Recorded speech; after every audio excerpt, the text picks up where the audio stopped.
ബീഫും കൂർക്കയും നമ്മൾ മിക്കവരും കേട്ടിട്ടുണ്ട്, കഴിച്ചിട്ടുണ്ട് അല്ലേ? അപ്പോൾ നല്ലൊരു കോമ്പിനേഷനാണ്. അപ്പോൾ പിന്നെ നമ്മുടെ കേരളത്തിൻ്റെ സ്വന്തം മത്തി കൂർക്കയും കൂടെ ആയാലോ. അപ്പോൾ ഒന്ന് പരീക്ഷിച്ച് നോക്കാമെന്ന് ഓർത്തു.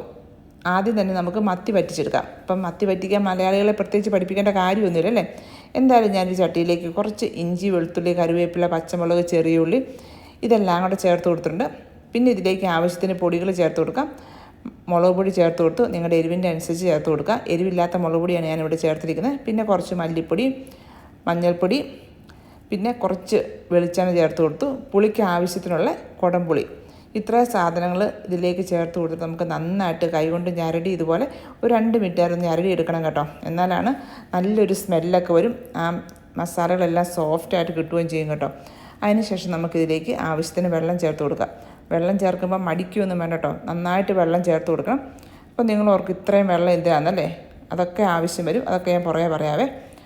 അപ്പോൾ ഇവിടെ നന്നായിട്ട് കറി തിളച്ച് വന്നിട്ടുണ്ട്. അതിനകത്തെ പുളിയൊക്കെ ഒന്ന് നന്നായിട്ട് ആ ചാറിലേക്ക് വന്നിട്ടുണ്ട്. ഇനി നമ്മൾ നേരത്തെ കഴുകി വെച്ചിരിക്കുന്ന മത്തി ഇതിലേക്ക് ഇട്ട് കൊടുക്കാം. ഞാൻ 2 കഷ്ണമാക്കി കട്ട് ചെയ്തിട്ടാണ് കേട്ടോ ഇട്ട് കൊടുത്തിരിക്കുന്നത്. മത്തി ഇട്ട് കൊടുത്തിട്ട് അത് പെട്ടെന്ന് തന്നെ വെന്ത് കിട്ടും. നന്നായിട്ടൊന്ന് തിളച്ച് വരുമ്പോഴേക്കും തന്നെ നമ്മുടെ മീൻ വെന്ത് കിട്ടും. നമുക്കറിയാം പെട്ടെന്ന് വെന്ത് കിട്ടുന്നതാണല്ലോ.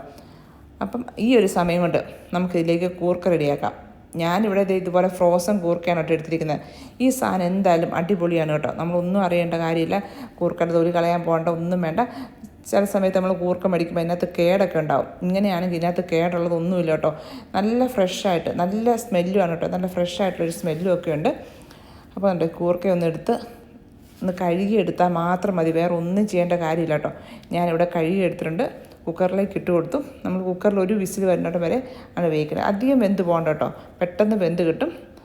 അപ്പം ഈ കൂർക്ക വേവിക്കുന്നതിന് വേണ്ടിയിട്ട് ഞാൻ എടുക്കുന്നത് ഇതിൻ്റെ ചാറാണ്. ഇവിടെ ഈ ചാറിന് തിളച്ച് മീനൊന്ന് വെന്ത് വന്നിട്ടുണ്ട് കേട്ടോ.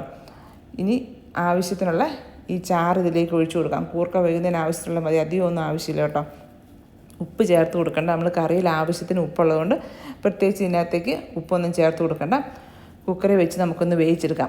ഒരു വിസിൽ വന്നപ്പോഴേക്കും നമ്മുടെ കൂർക്ക നന്നായിട്ട് വെന്ത് കിട്ടി കേട്ടോ. അങ്ങോട്ട് വെന്ത് ഉടഞ്ഞു പോകരുതേ. ഒത്തിരി വെന്ത് ഉടഞ്ഞു പോയി കഴിഞ്ഞാൽ കൊള്ളത്തില്ല. അപ്പോൾ സ്പൂൺ കൊണ്ടൊന്ന് കുത്തി നോക്കാതെ ഇതുപോലെ നല്ല സോഫ്റ്റ് ആയിട്ടുണ്ട്. ഇനി നമുക്ക് ഇത് ആ കറിയിലേക്ക് ഇട്ട് കൊടുക്കാം. കൂർക്കയും ഈ വെള്ളം എല്ലാം കൂടെ ഈ മീനിലേക്ക് ചേർത്ത് കൊടുത്ത ശേഷം നമുക്ക് സ്പൂൺ വെച്ചിളക്കൽ കേട്ടോ. നന്നായിട്ട് ഈ ചട്ടി എടുത്തിട്ട് നന്നായിട്ട് ചുറ്റിച്ച് കൊടുക്കാം. അതിന് ശേഷം ഒന്നുകൂടെ ഒന്ന് തിളച്ച് വരാനായിട്ട് വെയിറ്റ് ചെയ്യാം. ഒന്ന് തിള വന്നു കഴിയുമ്പോൾ നമുക്ക് സ്റ്റൗ ഓഫ് ചെയ്യാവുന്നതാണ് കേട്ടോ. ഇനി ഉപ്പ് കുറവാണെങ്കിൽ നിങ്ങൾക്ക് ഉപ്പ് ചേർത്ത് കൊടുക്കാം. അവസാനമായിട്ട് ഇതിലേക്ക് കുറച്ച് കടുകും കൂടെ പൊട്ടിച്ചിടാം.